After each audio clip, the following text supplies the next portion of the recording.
Streaming at you live from their hidden location in their secret lair 10 miles off the beaches of the Emerald Coast. Chimichanga Talk, brought to you by Beach Bum Comics, with your host, Deadpool Speaks, and the Great Wang!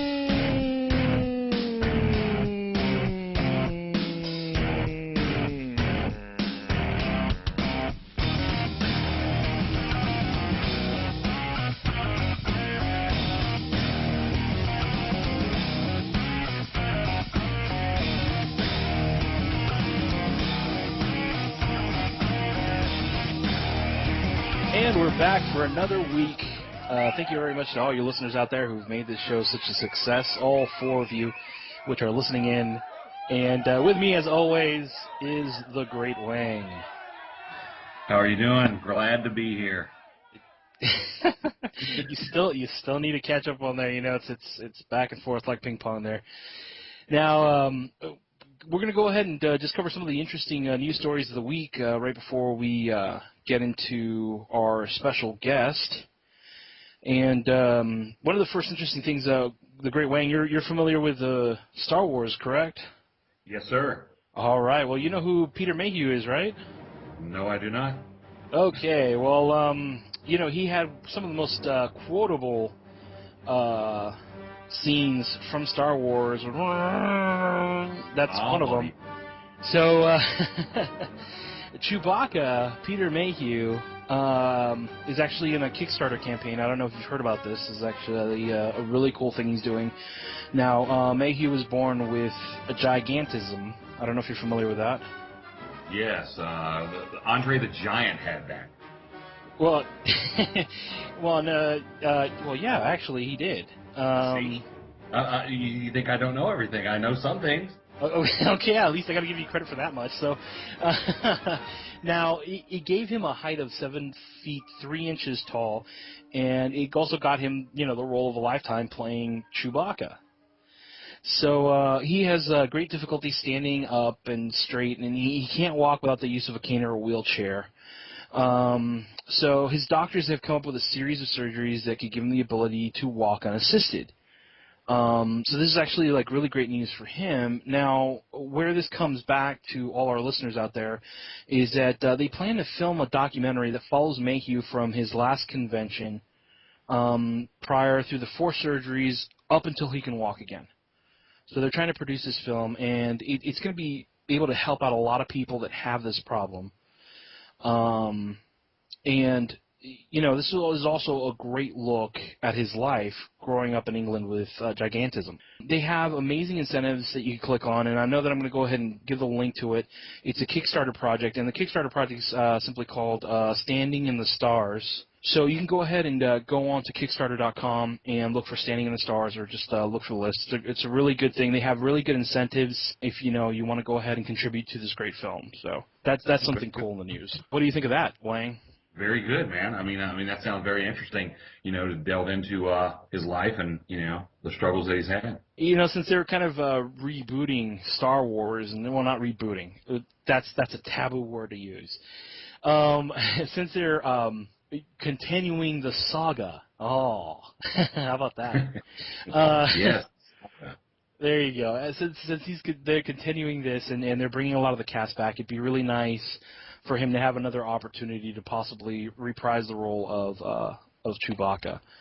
So hopefully it goes well for him. Our hats go off to Peter Mayhew, and if you guys can support at Kickstarter, Standing in the Stars. Any news on your end, Wang? I know you're a huge sports fan.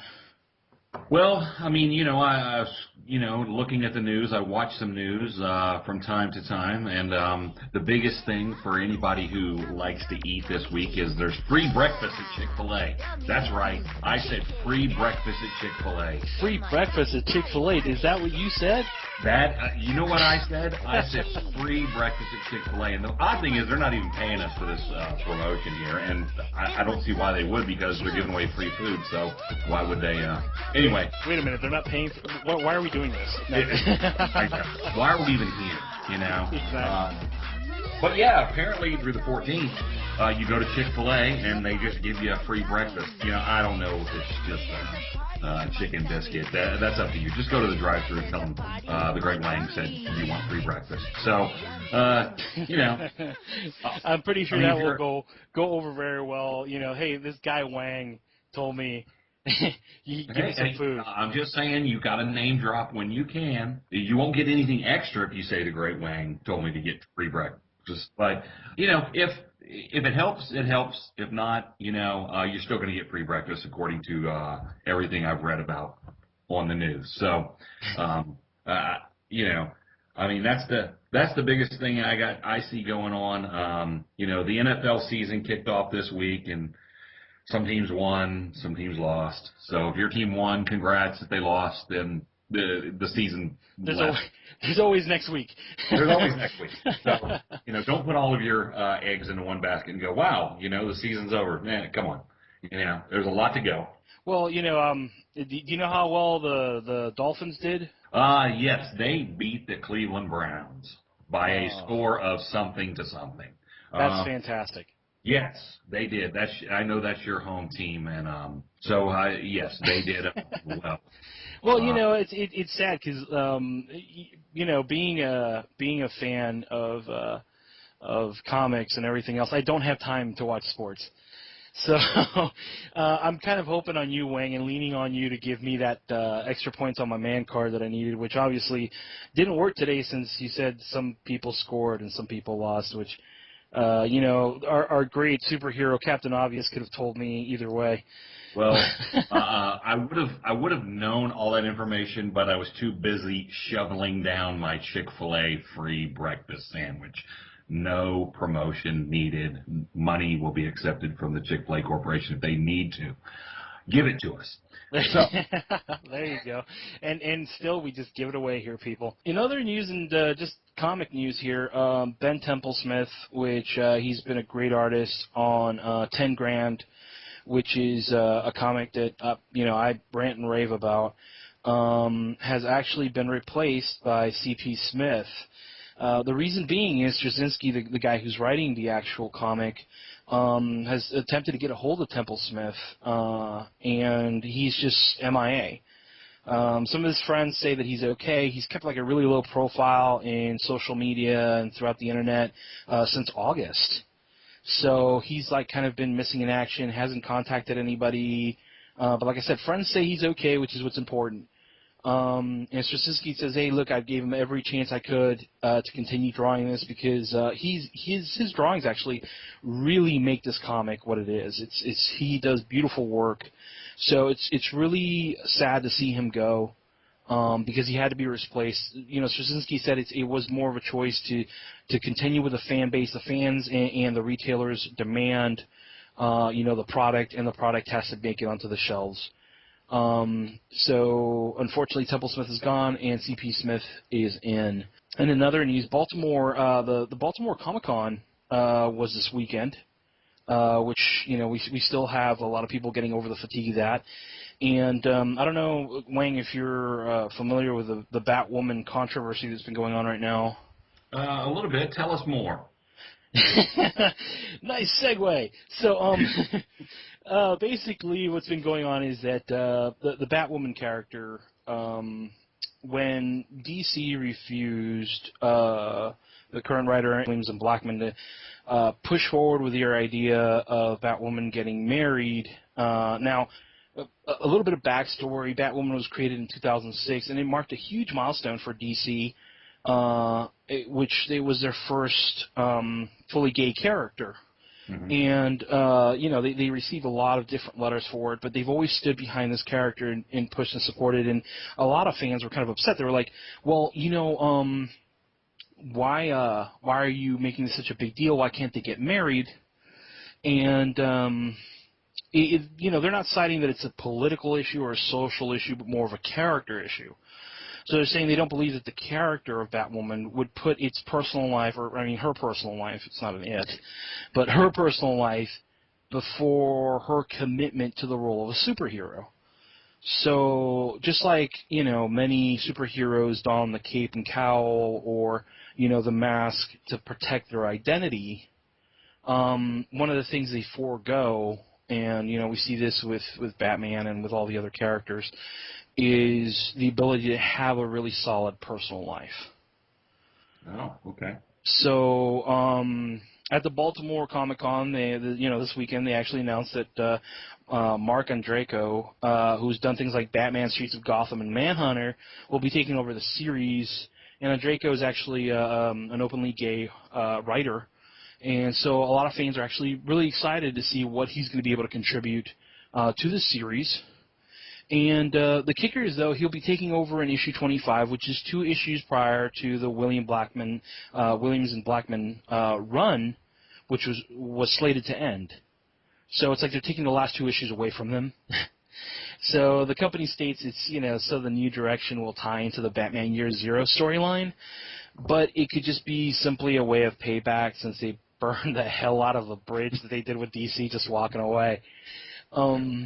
So that's yet to be seen. So that's news here.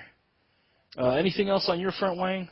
No, not a whole lot. There's a tropical storm coming off Africa, but it's not going to reach America, so it's just going to float around and affect some nautical personnel. Won't even hit land. So if you're out there in the Atlantic, if you're let's say if you're Mark Wahlberg and George Clooney cruising around looking for tuna, probably going to have some high seas out there, boys. Anybody else who listens to this, you're probably fine.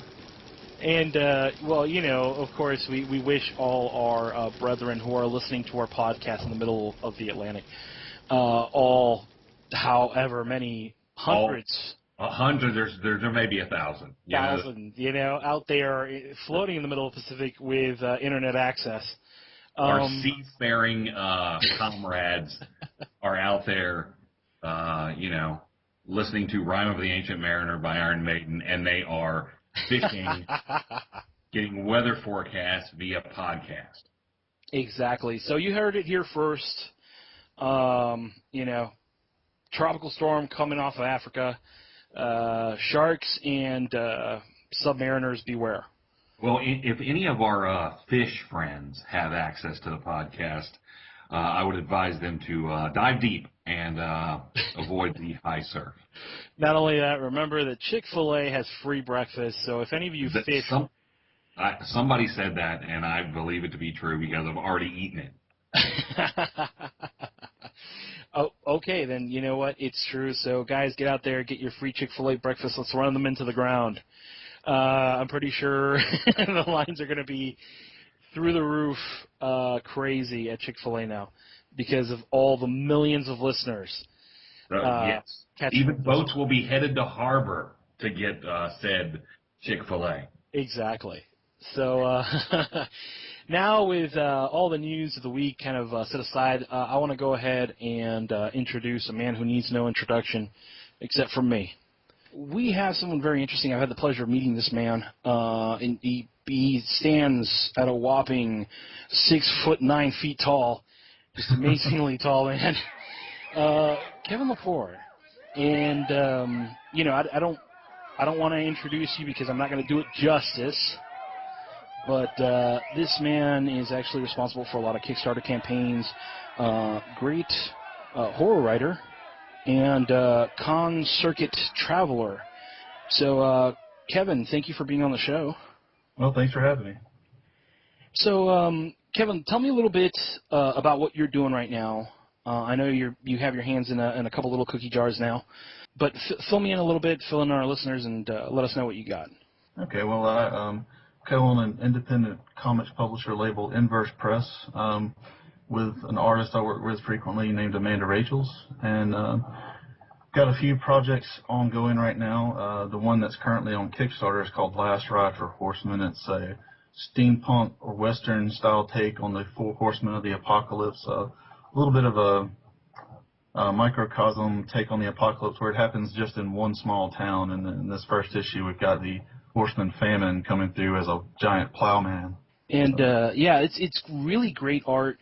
I had the pleasure, and if anybody has been following Kevin on Facebook, and if you haven't, I'm going to go ahead and give you that link to do so. You've been able to give us sneak peeks at the art and at the comic itself, and it's really interesting.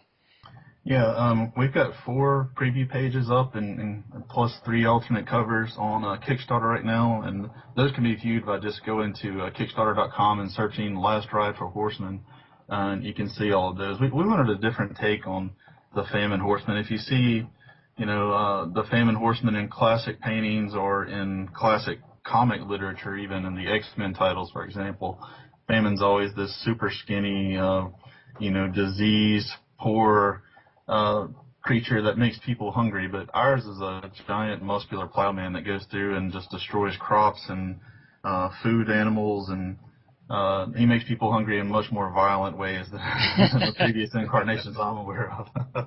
Well, and if you're muscular like that, you're a lot more menacing, because that's one thing that I noticed about this character is when you look at him, the art it's fantastic. You look at him, I mean, he looks like he's going to make you wet yourself. So it's really, really good stuff. Yeah, the artist on this series is actually Nathan Smith. He's a Mobile guy, and the colors are by Gavin Michelli, an incredible illustrator in his own right out of Baton Rouge. And Nathan is the one who came up with that design. I have to give him all the credit. And we discussed doing something sort of antithetical to the standard Famine approach, and he came up with this guy that looks like something, that would beat the hell out of the thing from Jeepers Creepers.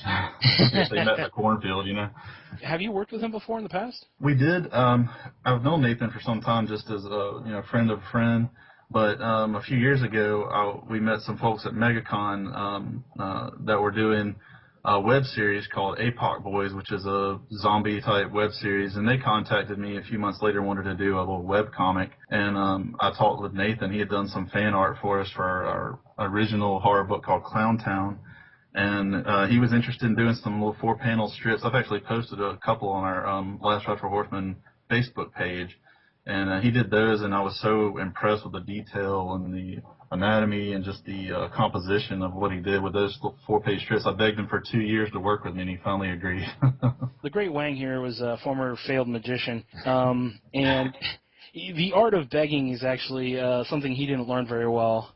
No. Sometimes it pays off. Now, let me ask you this. Now, you mentioned Clowntown, which I got a personalized copy, signed copy from you, which is fantastic. Can you tell us a little bit about that? Clowntown is a book I did do with Amanda. She drew and colored every page of that book. It's really the second long-form comics work that we did after a webcomic we started called The Blind Eye. But Clowntown started as a part of a competition back in 2010 called Small Press Idol, wherein you start with a concept and you had to go through judges at each step to progress in the contest, and go from a concept to a cover image to a 4-page short and character designs all the way up to a 12-page story.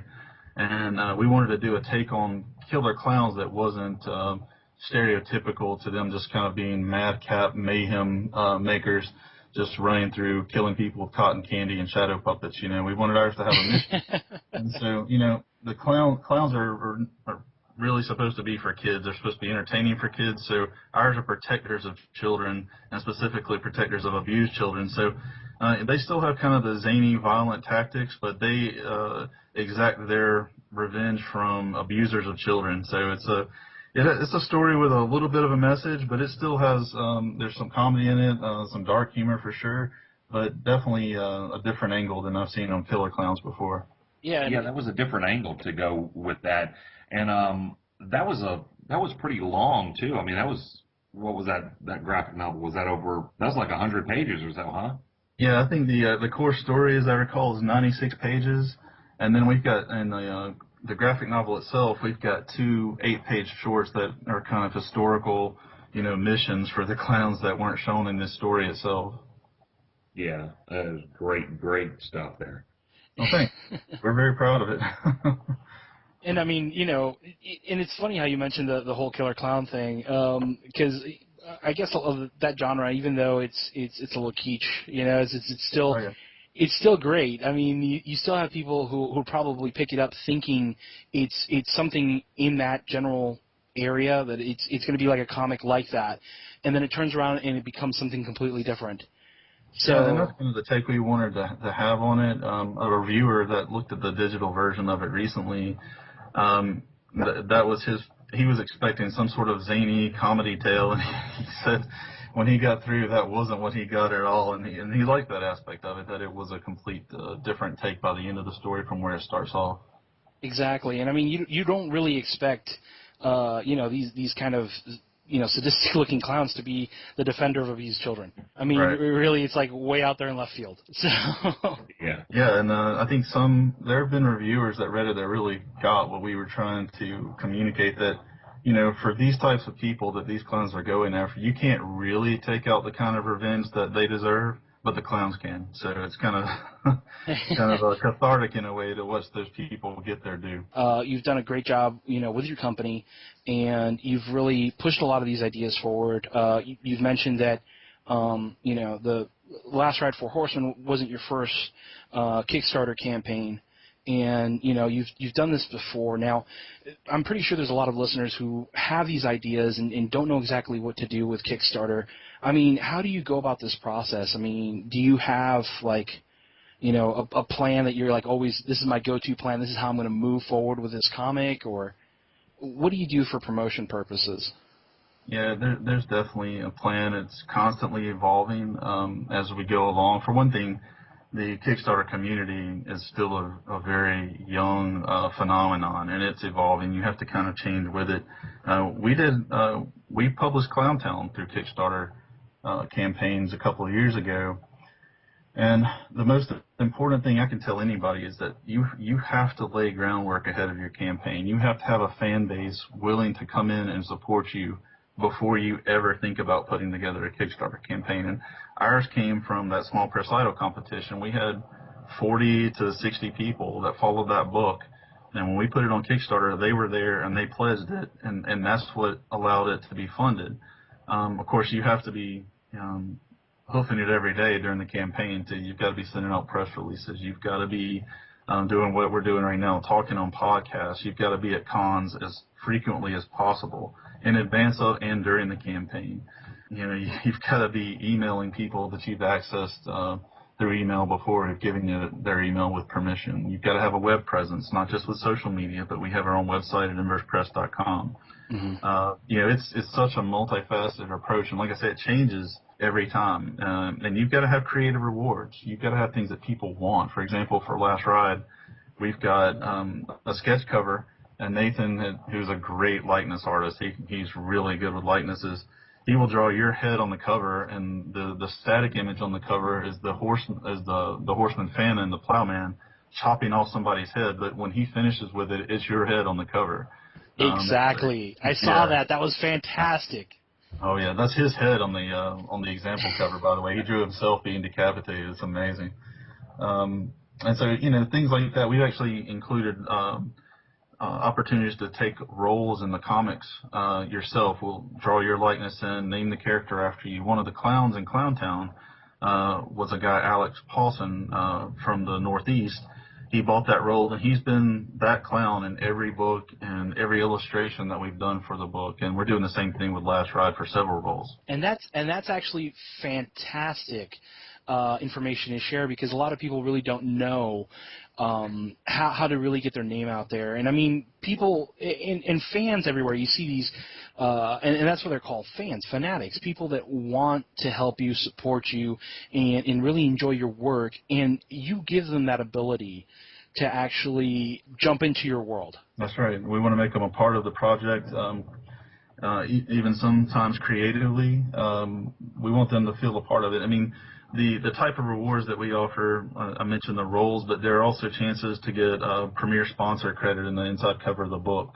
So they'll, some people just want their name in the book. They might want to be drawn into the book. We offer sketch covers with their images on the front of the book.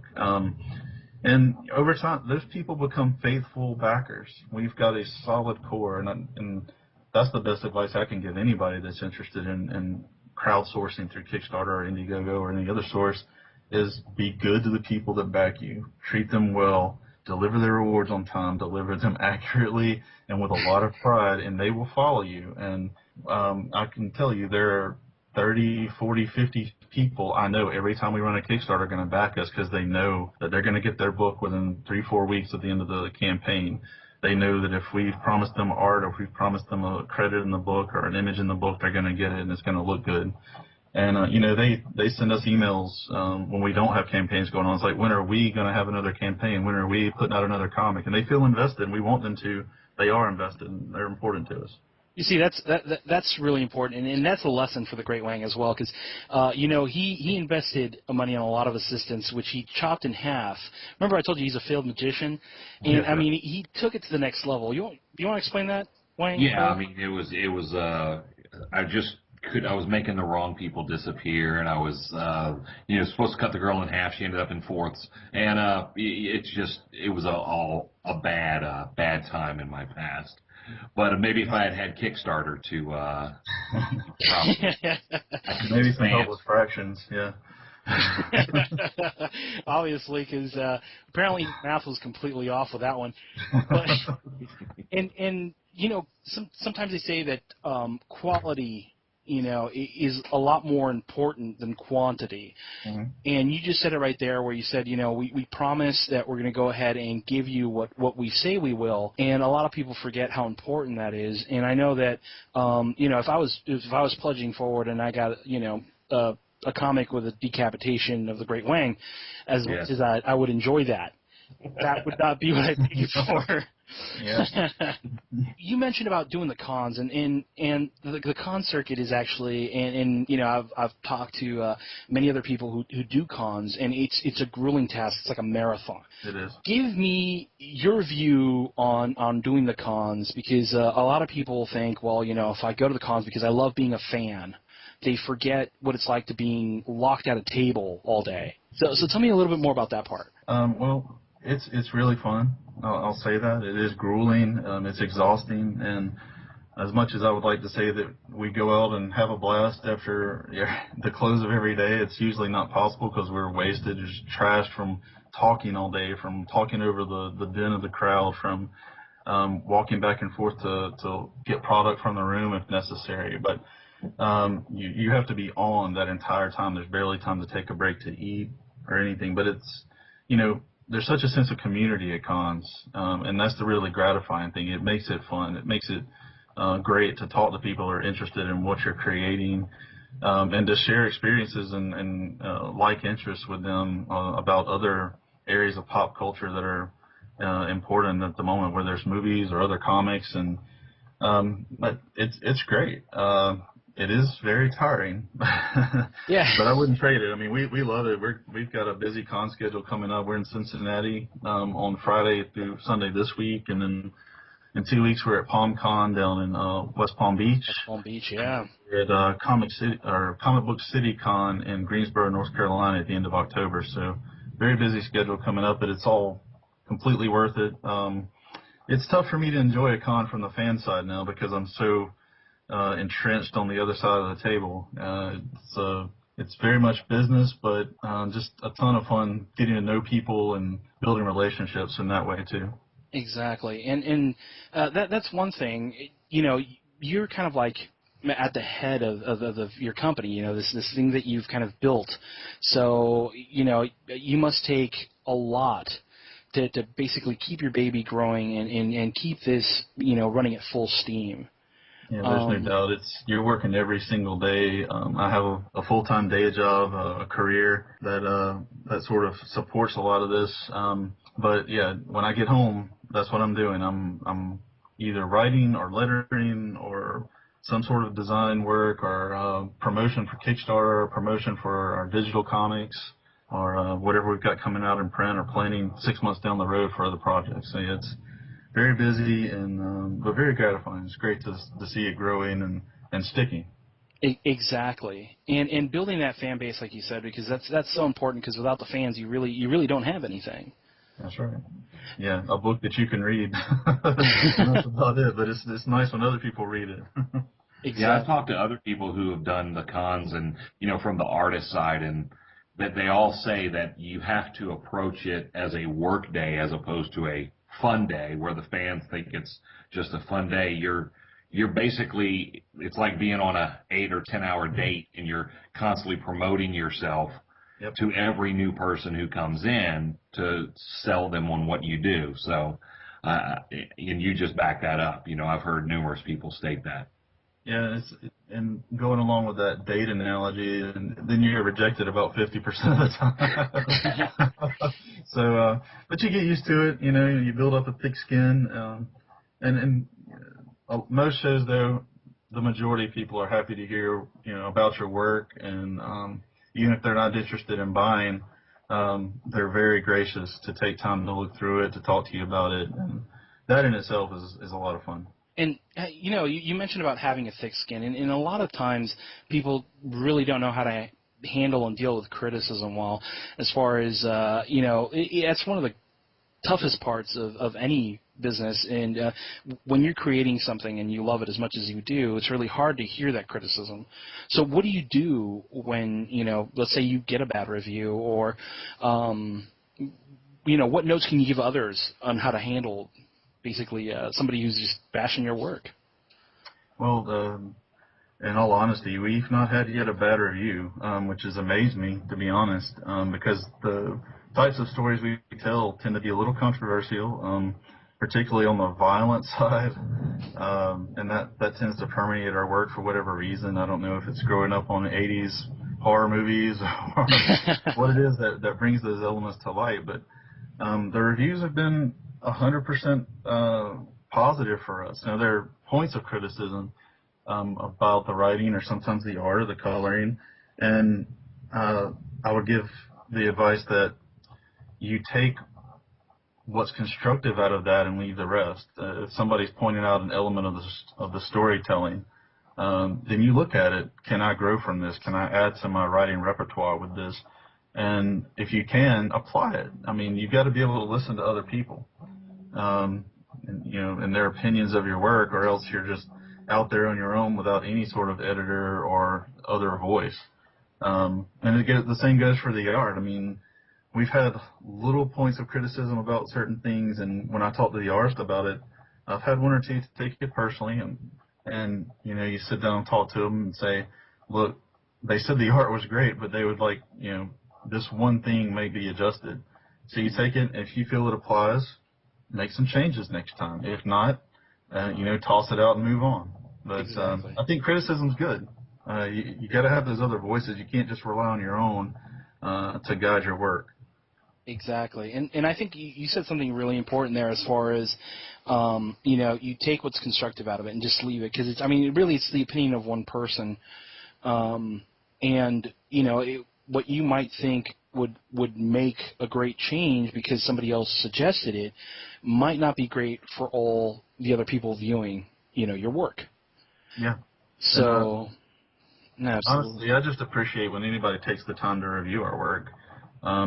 Even when there are points of criticism in there, I think they've taken an honest approach, and they're trying to give an honest viewpoint to potential readers. And giving any viewpoint to the potential readers is golden in my book, even if there are points of criticism. Exactly. And being a comic writer, let me ask you this: like, how often do you actually have to sit down and write? How often do you force yourself to write? Is it a process that you do every day, or do you say, I'm going to get through this many pages today, or because you have such a busy schedule, so.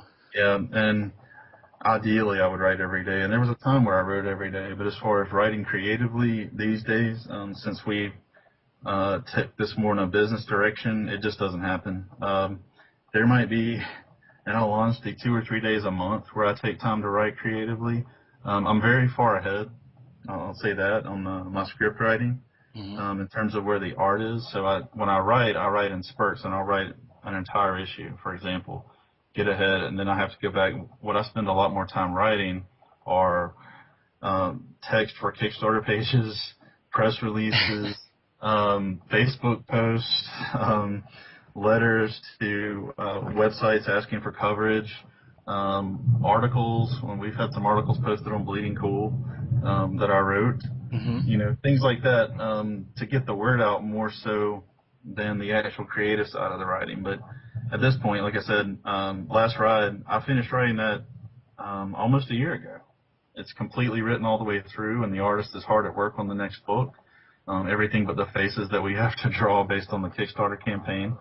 And Roadkill du Jour, which is another one of the books that we've been working on through Kickstarter that is completely written and drawn. We're working on inking and coloring at this point. So, in terms of a writing schedule, it's important to plan far ahead for comics because it's so work intensive getting the art done.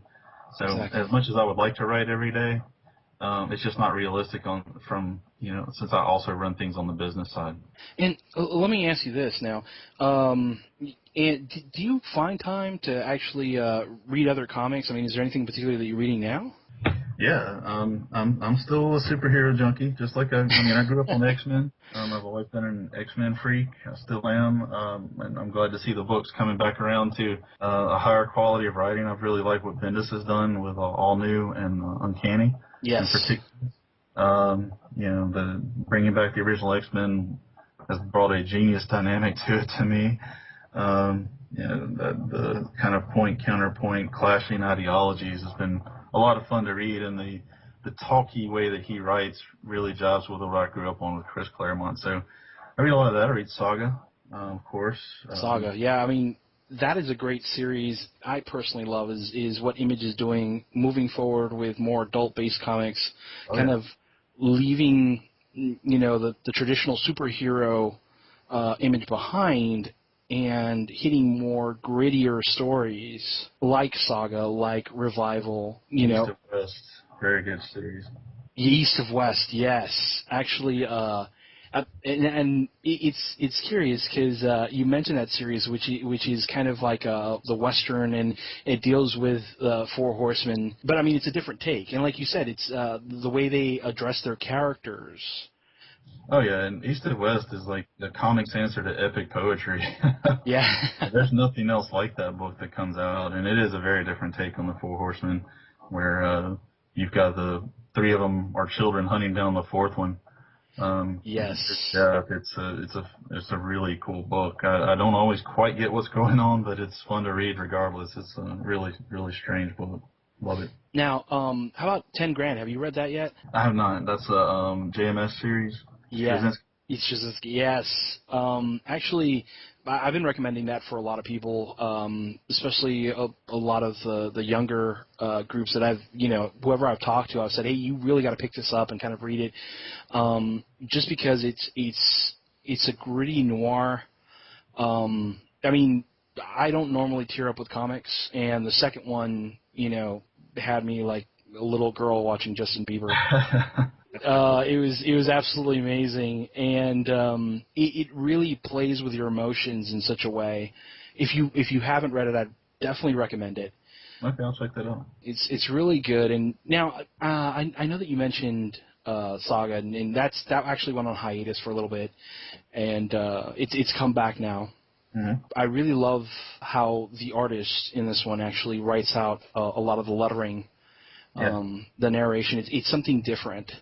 Mm-hmm. So, do you always look for something different to do, like with your comic ideas? You're always trying to push that envelope, just a little bit further to try to stay fresh? Because you're talking about, thinking ahead with all your promotions and everything else.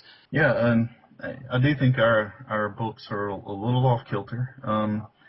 And I don't know if that's by design so much as just being a result of the brains that are involved. Amanda and I tend to think a little differently. I mean, got the killer clown angle we talked about in Clowntown. Roadkill du Jour is about a biker who was in this huge gang war with another biker clan headed by this voodoo priestess, and she wiped out his gang and cursed him to eat only roadkill for the rest of his life. And so, that's a pretty bizarre concept, I think. I just love seeing the looks on people's faces when I throw that pitch their way when they come by to look at it. Like I said, I think our take on the Four Horsemen is a bit different. And then we've got Flesh of White that Amanda draws, written by Erica Heflin out of Tampa. And that's a story about a witch doctor hunting down people with albinism in Tanzania. So, yeah, we do seek out different types of stories, but I don't think it's so much something that we purposefully do as much as that's just what interests us. Those are the stories that come out of our collective brains. Oh, who was it? It's a very famous writer that said, "Don't write the story that you know, but write the story that you want to read." Yeah. So it's you're kind of living that motto right to its fullest. Oh yeah. Yeah. I love strange comic stories. Growing up, things like Martial Law that Marvel put out in Yes. the late '80s, early '90s, that just blew my mind. After reading Watchmen as a teenager, the weird angles that those stories had just really shaped a lot of how I think about things, comic-wise and story-wise. So, yeah, not just what I like to write, but those are the same kinds of stories I like to read. Terry Moore's Rachel Rising, I can't recommend it enough, and basically anything that Terry Moore creates. Yes. It's very unusual angles on personalities and character takes and story angles. Great stuff. Very weird. Now, let me ask you something. Since everything's moving into the digital age, there's constantly that barrage of people either saying, no, I'd rather prefer the hard comic over the digital comic. What's your take on that? Well, I still prefer to read on paper, but Clowntown has been out of print now for several months, and we've got it available digitally only right now until we decide how we want to proceed with another print run. So it's available on Comixology and for Kindle through Amazon. So I definitely think digital has its place, and and just in terms of the numbers, it's borne out in sales that print sales have dramatically increased across the board for comic shops since digital has come into prominence. So it can't be argued against digital anymore. You see a lot of that fading out, and justifiably so. To me, I'm a comics guy, have been since I was about 6 years old. I'm 42 now.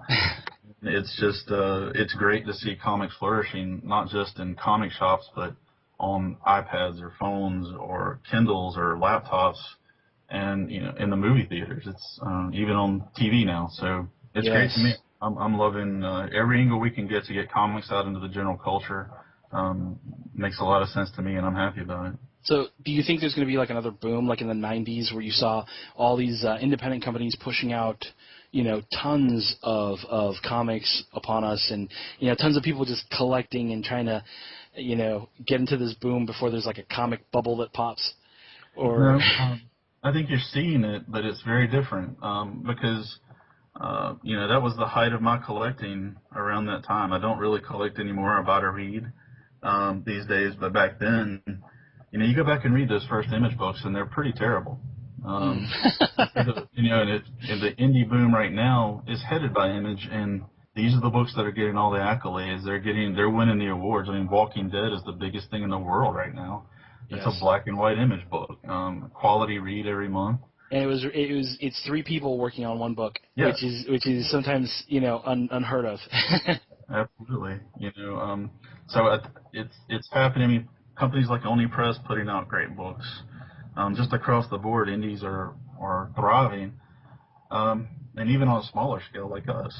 So I think it's ballooning, but in the right way, and not just based on foil covers and Rob Liefeld art, things like that are just going to melt down at some point because there's no substance. Everything that's out there now has a ton of substance. Exactly. Talking about Saga or Rachel Rising or The Walking Dead, these things that are getting secondary attention out, other types of media than just comics. Saga is inevitably going to become some sort of movie or animated series or something to support the wave of popularity. Rachel Rising's already been optioned for a TV series. Yep. So these things are happening. I just don't see the bubble popping like when we got a god awful Spawn movie back in the mid-90s. Hey, you know what? John Leguizamo was fantastic as the Violator, and actually they're planning on remaking that, and I hope they bring him back. We'll see. He should have won an Oscar. Actually, the Great Wang is our film guru here, and we were talking about the best summer movies. Now, this was a comic-saturated summer for us. In your opinion, Kevin, what are some of the best and worst summer movies that you saw this summer? Have you seen any? Or Oh yeah, I've seen most of the big blockbuster movies. I'm sure I'll miss something here, just going off memory, but I think the two best movies I saw all summer were Pacific Rim and Star Trek Into Darkness. Without a doubt, the two best to me. I grew up on Star Trek, the original series coming on the afternoons in the early '70s. So it's nice to see a fresh take on those characters, and I think J.J. Abrams has done an incredible job with it. Staying true to the original conventions, but adding a little bit more of an action angle to it. And Pacific Rim, it's just nice to see an original property, something that's not being remade or rehashed in some way. yes, Just an incredibly fun movie that reminded me of, Voltron or Battle of the Planets, yeah, Godzilla movies, or things like that from earlier on. Is obviously Del Toro's tribute to those sorts of things, and it just played perfectly to me. Del Toro's work is always been fantastic for me. Everything from Pan's Labyrinth to Hellboy, everything that he's really gotten his hands on has just seemed to have like a little magic to it. And even though, it didn't do the numbers like they expected here in the U.S., overseas it skyrocketed. Yeah, which hopefully means sequel. I'd love to see another one. Oh, yeah, absolutely. And did you happen to read the comic for it? I did not. Mm-mm. Oh, the comic for it was fantastic. If you get a chance to read it, it's actually really good. And I know that Mark McKenna did some of the art for it, I believe. I read it, and it made more sense for the movie to have this little introduction to it, and it played into the movie so well. So if you didn't get a chance to read it, please go ahead and do so. Okay, I'll check that out. As far as movies that were disappointing to me, I enjoyed Kick-Ass 2, but it was a big letdown compared to the first one. It wasn't as clever or snarky or as counterculture as the first one. I liked Colonel Stars and Stripes. Jim Carrey was great, but it just kind of lost me. But so did the comic series that went along with it. Yeah. Iron Man 3, big Iron Man fan, always have been. And there are things to like about it, but the twist with the Mandarin was a total letdown. Just made it kind of... Really? Because, I thought it was hilarious how they played on it. Actually, I thought Sir Ben Kingsley, because you can't forget that, sir, when you've been knighted, it's on your business card, it's on your engraved toilet paper. His character as the Mandarin, in his snarky, way of talking, it was fantastic. I wish they would have not turned him into kind of like satirical kind of... Right. That's where it lost me. Yeah. But I did get a laugh out of, the whole toilet scene with the girls. I thought, when you get yourself and you're knighted and you could still do toilet humor, sir, you've earned another star in my book. And as far as Kick-Ass 2 goes, I enjoyed Mother Russia. I thought her character was really funny. I wasn't a big fan of the continuation of the comic. Just because it seemed a little. It went on too far, and then I don't know if you're reading the third series, but the third series kind of takes it even further into like, okay, we're trying here. You know what I mean? Yeah, I haven't. I've got those books, but I was just saving it until I had the series to read through it. Yeah, no. Let me tell you, it's and by all means, it's just my own personal opinion. It doesn't mean anything, but I figured they could have done a lot more with it. I really like Jim Carrey's role as well. I thought he whenever you see him in a film, he's always somebody completely different. Oh yeah. I loved him in Eternal Sunshine. I thought one of my favorite movies of all time. Exactly. I love that film. I think a lot of people kind of typecasted him and don't think he can play something else. But the character he played, it was. He's extremely believable, and I'm surprised they didn't go as far as doing to his character what they did in the comic. Yeah. That would have been. That and if you haven't read it, I'm not going to spoil it for you. I've read it. Yeah, Okay, then I'll spoil it for you.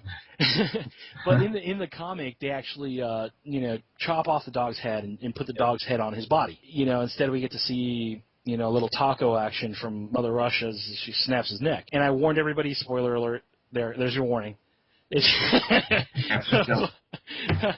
I'll have to agree with you there. And as far as your take on your favorite movie, I wanted to talk about Star Trek real quick. A lot of people were saying it's the worst Star Trek movie ever.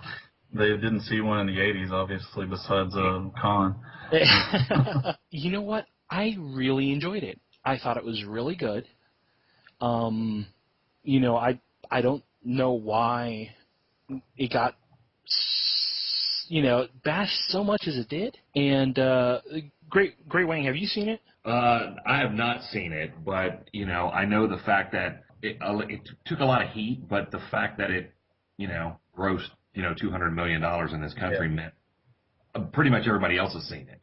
And the people I've talked to say it's great, and I love the first one, and I think I'm going to get around to seeing this one. I just haven't gotten around to it, but I've heard nothing but positive things. But I think it was one of those things where the reviewers were like, well, I'm not quite going to jump on board with this, but $200 million, the fans went to go see it, and they liked it. So we'll see another one.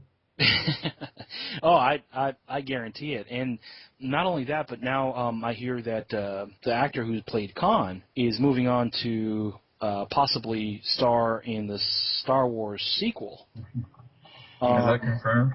It's rumored, but it's almost 100% confirmed. So 90% of the time these facts are 100% true. So it's yet to be seen. Besides all the lens flares that everybody talks about in these movies, I don't mind it so much. I think the more lens flares you add, and these are special effects from way back in the day when I used to edit film. I know that a lens flare was like really cool. It's still that way now. It hasn't lost its flavor. It hasn't to me either. I don't get the problem with it. Awesome. Now, if that's the worst thing that Abrams does, he's doing pretty good. Exactly. Yeah. Right. What we like to do is something towards the end of our interview.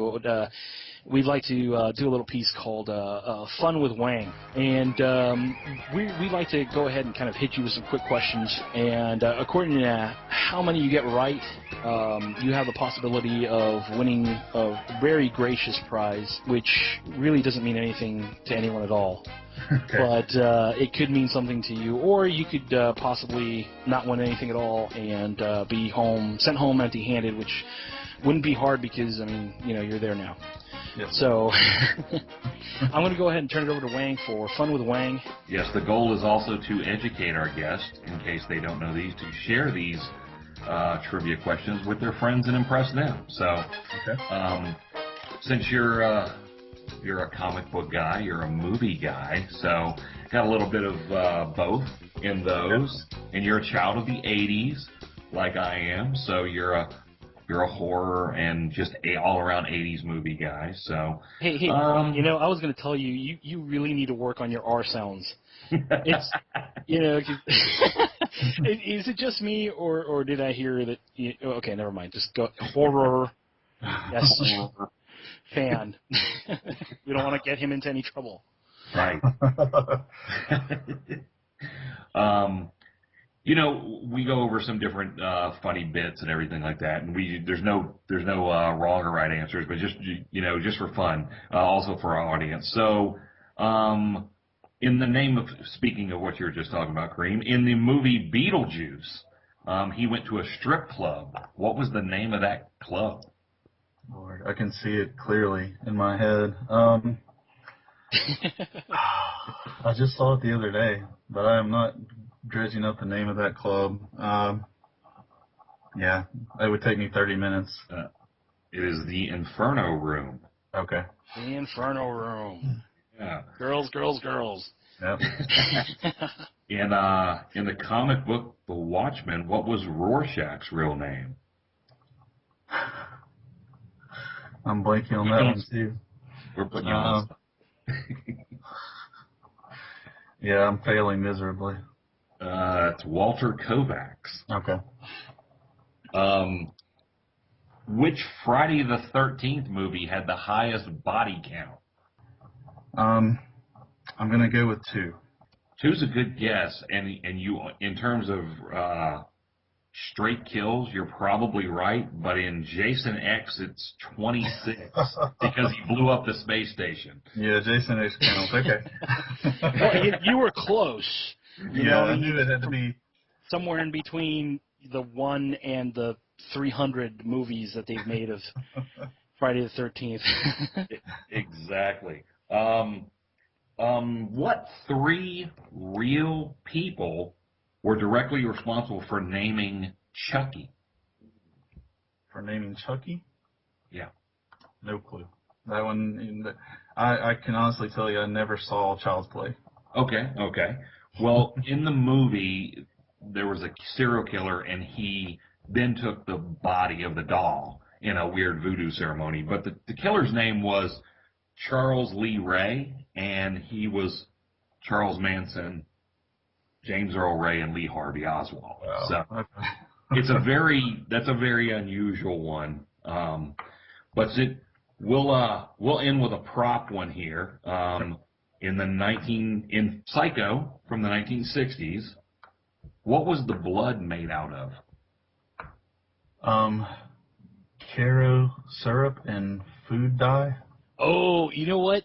That would have been the perfect answer if this was like maybe the 1970s. If it was in color. Now, but it was chocolate syrup. It was chocolate syrup. Chocolate syrup, wow. Yeah. Some form of syrup, that's what they usually use. No, absolutely. And if you've ever played with that stuff and done a movie, it's fun to get on, but it's a pain in the ass to get off. I can imagine. Good thing she was in the shower, right? Yeah, exactly. So. All right. Well, Kevin got 209 points and 0, and he wins no prize, even though we don't have a real prize. I don't deserve one for forgetting Rorschach's real names. So I'll take my penance. Yeah, I know, right? And it's terrible because I'm pretty sure the Great Wang pulled that one out after he heard that you know what an impression the Watchmen made on you as an impressionable youth. So I'm calling you out on that one. Yeah, for me, that is forgetting who Bruce Wayne is. So. Hey, and believe it or not, I think they suffer from the same exact mental disorder. Pretty close. It's right down the same alley. I mean, they're walking hand in hand. They brush shoulders. It's the same thing. Just people refuse to believe it. You know, I think I once had an argument with a gentleman because I told him that Batman was a little bit of a sociopath. And he was like, no, and he was stomping around, and he put on his cape and ran around me a couple times, got me dizzy, but he didn't win that argument. I think you're probably right.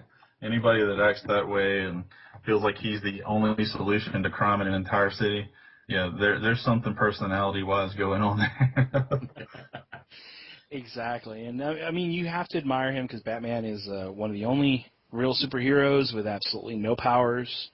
Yep. I mean, they credit Tony Stark with the power of amazing intellect and super high IQ. Even though Bruce is, up there, he's just gifted. Yeah, he's just a guy with an awesome belt, essentially. Hey, the belt is that's the number one key accessory for a man. That is our fanny pack. Is the bat belt. Be it WWE or otherwise, yeah. And you're going back actually, and I just want to give a shout out to you. You also do a podcast. You do a showcast that you've done, The Important Report. Yeah, we do a YouTube show called The Important Report. We're going to record it in about an hour, actually. We release every other Thursday. And it's great if you can check this out. I'll go ahead and throw a link on there for that as well. And I made a comment about Kevin that because at the beginning of this podcast, you remember I said that he's just enormous. The man is like 6'12", and how tall actually are you, Kevin? I'm about 6'6". 6'6". Okay, so I was close. Yeah. You're professional basketball height. I said how kind of stiffed up you look, that you look like you should belong in a wrestling ring, pulling a belt, and at one point you seem to get riled up about, and you were doing a movie review. I think it was for Kick-Ass 2. Probably. And I said that you looked like you were about to grab a steel chair and kind of hit your co-host over the head. Which hearing you talk now, you think, well, here's a business entrepreneur by day, and then a wrestling steel cage fighting man by night. By night, yeah. So, Kevin, thank you again so much. Thanks, Kevin, for your time. Thanks for having me. For Chimichanga Talk, this was Deadpool Speaks, along with Beach Film Comics and The Great Wang. Thank you again, and see you guys next week. Thank you for listening this week, and remember, just like always, we will be back next week with another great guest and more adventures from the land of Chimichanga Talk. So tune in next time, same Deadpool time, same Deadpool channel.